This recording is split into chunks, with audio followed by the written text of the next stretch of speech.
The impact and efficacy of after-school art programs have been a topic of interest in the research world for many years in the United States. Researchers, however, have not reached out to conduct a comparative examination of after-school art programs in the US and China. Therefore, this study analyzes the similarities and differences between after-school art programs in the US and China. Here's a question.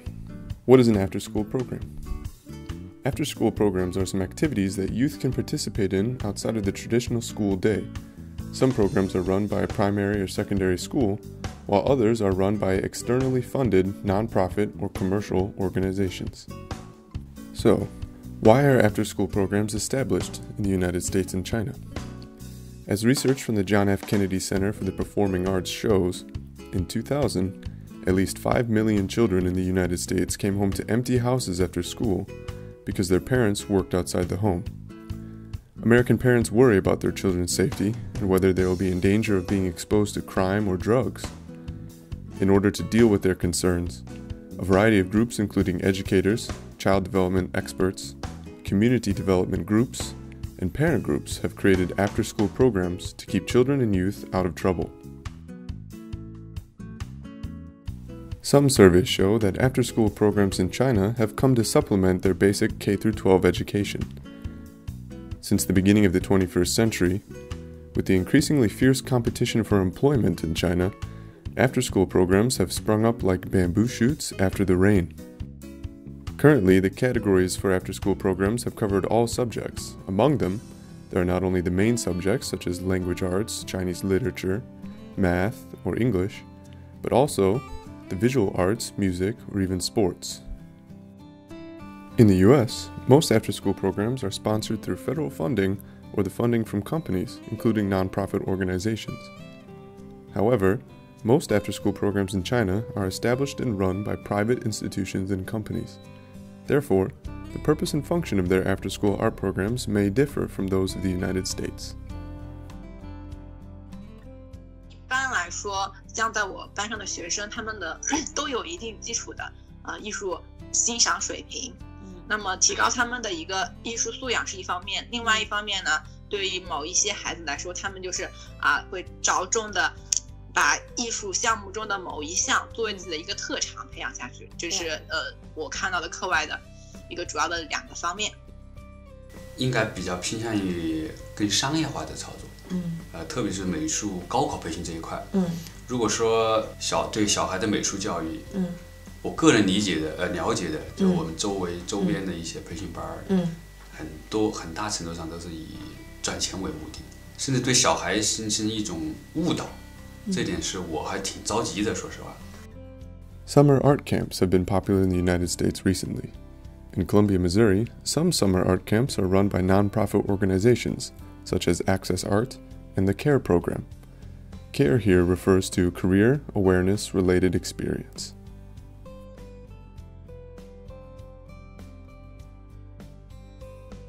Basically what we're doing, we're paying teens to make art and basically learning job skills. So the career awareness related experience, it's teaching them skills that they could use in the future to actually land a job. And a lot of people don't think that that includes art, but it does. Access Art is a local nonprofit organization in Columbia, Missouri, which has always been committed to providing creative learning experiences for everyone. In 2013, the Summer Camp and Schools Out programs were added, providing creative learning for school-age children outside of normal school activities. Think about after-school programs as separate from school. I think both in some ways you could be more creative as an instructor when you're planning your lessons, but also the kids have been at school all day long. So I try to think about art as more of a fun, expressive, creative, maybe either an activity to relax them after school or an activity for them to get out extra energy because they've been sitting all day. So I've always tried to think about it as not really an extension of school, but something different for them. Certainly, school-based after-school art programs are prevalent too.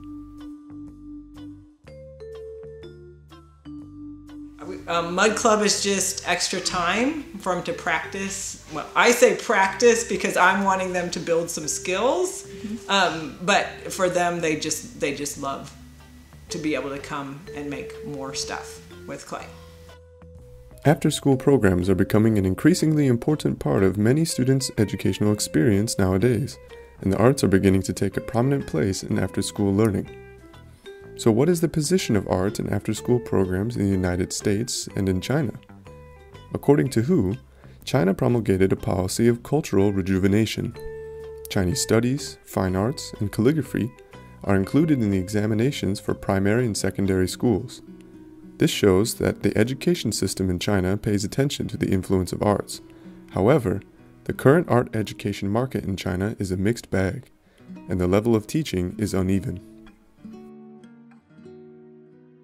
现在他们的升学压力还是挺大的，基本上从小学就要开始面试，然后小升初是非常重要的一关，然后是初中到高中一直到高考，每一步他们压力都很大。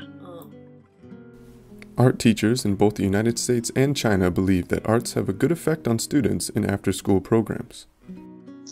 我觉得现在孩子们他们的艺术水平都挺高的，但是呢，如果平时他们也很少有机会能展示嘛，但是如果说能够有一些很好的平台，比如说我们要办一个舞会啊，或者是我们要参加一个画展啊，然后孩子们就会都能很好的把自己的才华展示出来。不可否认，有部分学生其实还是可以从这些培训机构获得自己一些比如喜欢的方式，去提升对美的感受。有的小孩确实也是他特别喜欢，只有靠小孩去领悟，你去引导他去感受，可能会提高他们的审美。但如果反过来，如果你不是这样做的，仅仅是以一张画。以一个固定时段完成一张画，这张画我有固定的要求，我觉得这远远是不够的，真的会让小孩走入误区。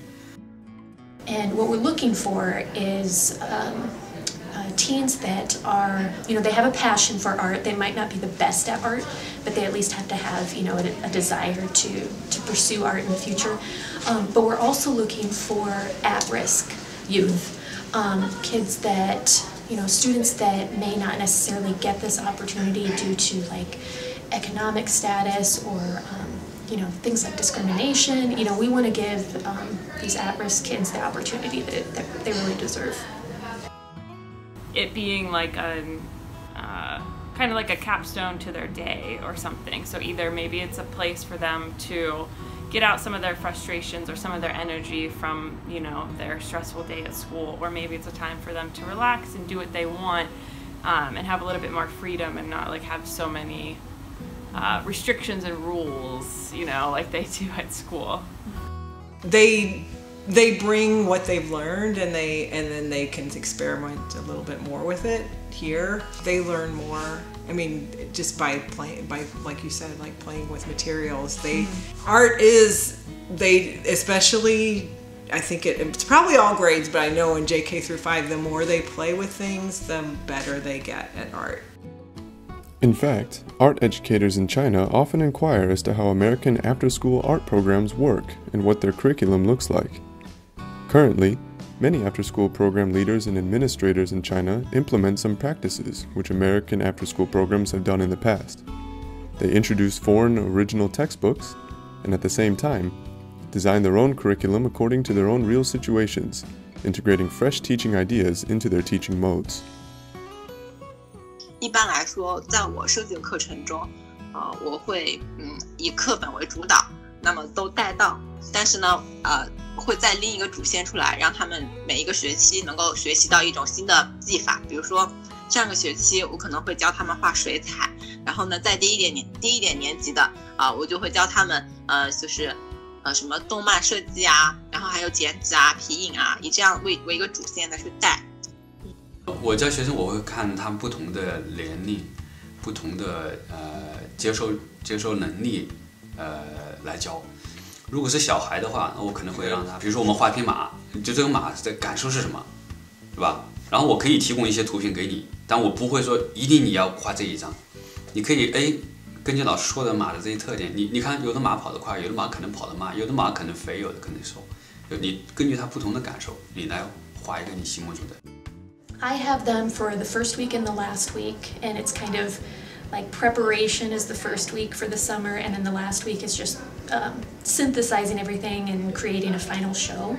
But the, like 6 weeks in between there, we're having one artist come in each week. So like one artist teaches them photography, one painting, one drawing, and we're trying to give them a wealth of different experiences.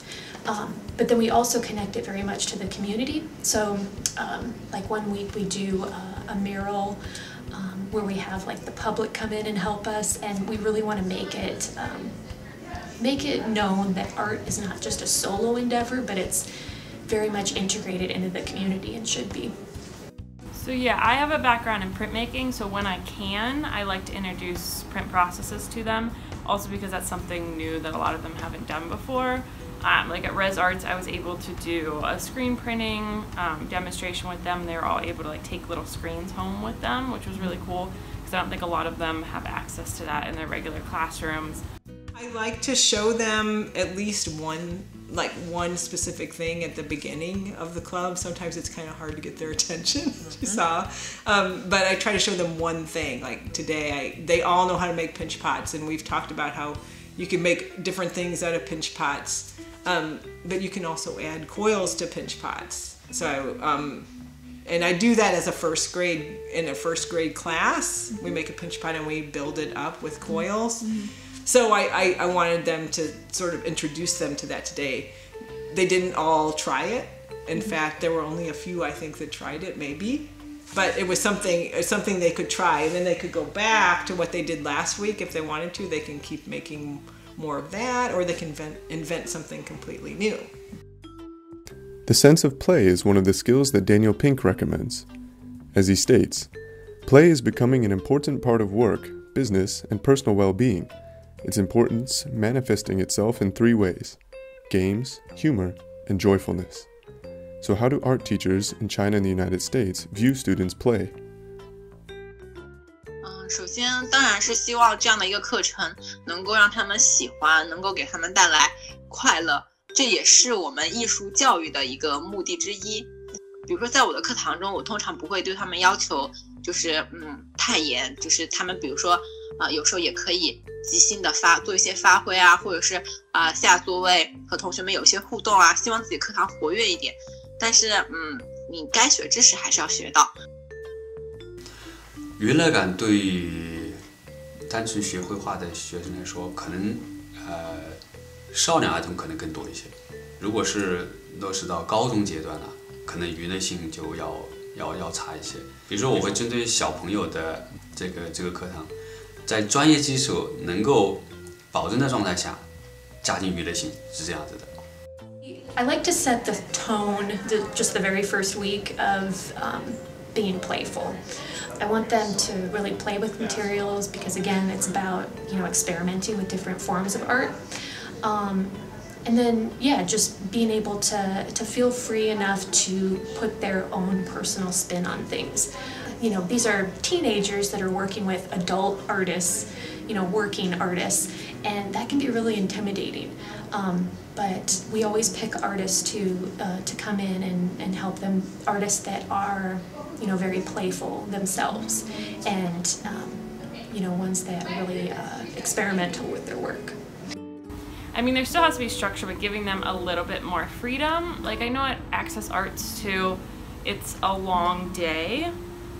So sometimes we'll come up with, so it's mostly art focused, but sometimes we'll come up with activities where we go outside and there's like something that relates to art, but there also can be like running around and being outside because it's summertime. They're allowed to try that, and a couple of them were all into it. I had a kindergartner, both, and a second grader that made these really great cupcakes, and they did a really good job because they would stick with it, they got it. We'll work a little bit harder on one thing, and then if they're finished and they kind of meet the standard or whatever criteria I set as an elementary teacher, if they've met that, then they're allowed to go find other things. So it's just like a little less structured in Mud Club. They can still go find things in the art room. Well, I want to make it as a table, and I might want to add like some stuff for it, just some finishing touches. Like I might want to turn this into a car. I don't really know. My goal was a car, but I don't think I'm gonna have enough time, so I want to just make it into a skateboard. Some research shows that play is helpful in nurturing creativity in multiple ways, and is also valuable in art education. So how do art teachers in China and the United States view the sense of play? 娱乐感当然是艺术课中就是非常重要的一方面啊，因为大多数人他能坚持下去，就是深入学习艺术这个一个门类的课程，当然他是很 enjoy 在里面很享受。但是呢，我们的艺术老师也都是尽可能的提高他们的这种娱乐感。比如说我们也会他们在画画的时候，我们会放一些音乐啊，然后会经常给他们看各种的影像资料啊。所以我觉得在课堂上有这种娱乐感是一种非常好的现象。Doing some icebreakers and letting them know right off the bat that play is really important. Because you can't really necessarily be your true, authentic, artistic self if you live in fear. And so, yeah, I let them know that it's okay to play. With the ugly paintings, we'll pass them off so that another person will paint on top of the ugly painting. And so, so to let them know right off the bat, you know, it's good to experiment, it's good to play, and it's good to collaborate. And all those things really attribute to artistic thinking.